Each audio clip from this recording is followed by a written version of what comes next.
Chapter 1. The New Black Codes. The shackles clicked shut. Through the window of the prison bus, the world blurred past. Snow-capped mountains, frozen highways, a sign, 15 miles to Montreal. My stomach tightened. Where the fuck they taking us? I asked the man next to me. Shattergate, he said with a smirk. Violator spot. Shattergate, New York. So far north it might as well have been Canada. I was headed there for a parole violation, a paperwork mistake. Nothing to do with violence or public safety. But that didn't matter.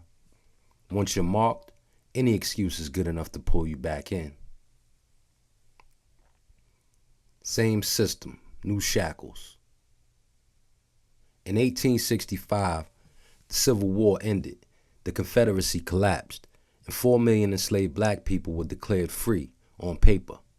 For the first time, black men and women had legal claim to their bodies, their labor, their futures. But freedom was never the plan. The Southern economy wasn't built for independence. It was built for free labor. The moment emancipation became law, state governments moved to replace slavery with something legal, enforceable, and profitable. Across the South, black men and women were arrested for vagrancy, loitering, and breaking curfew, offenses that barely existed before the war. The punishment wasn't only jail time. Under convict leasing, states sold incarcerated people to private companies, plantation owners, and industrialists desperate for cheap labor. A black man arrested for not having proof of employment could be forced back into the same cotton fields he'd been freed from months earlier. The difference was ownership. This time, the state rented him out. Convict leasing became so profitable that in some southern states it accounted for the majority of public revenue. Alabama generated over 70% of its annual budget this way. Thousands of black men were worked to death in coal mines, railroads, and factories, and discarded when their bodies gave out. The Mississippi Black Codes of 1865 formalized this system. Even children weren't spared. Apprenticeship laws allowed white landowners to seize black children as unpaid labor if their parents were deemed unfit, extending the bondage across generations. Enforcement was ruthless. In Hinds County, Mississippi, more than 400 black men were arrested for vagrancy in just 3 months. Fines routinely exceeded a year's wages. Unable to pay, men were leased to former plantation owners who covered the fines in exchange for their labor.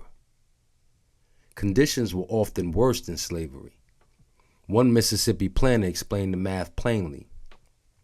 When a man owns a Negro, he'll take care of him when he's sick. When I rent one, he gets sick, I lose money. Mortality rates on some convict lease plantations reached 25% annually. Black communities resisted.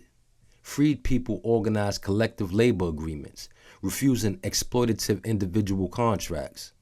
In Vicksburg, black dock workers were arrested for assembly after demanding fair wages. Their resistance was met with patrol raids, public punishment designed to make examples of anyone who challenged the system. In Washington, Congress made limited attempts to intervene. The Civil Rights Act of 1866 declared all citizens equal under the law. But without sustained federal enforcement, Southern states simply rewrote their codes with race-neutral language and identical outcomes. Mississippi provided the blueprint. The rest of the South followed. But black communities didn't wait for Washington.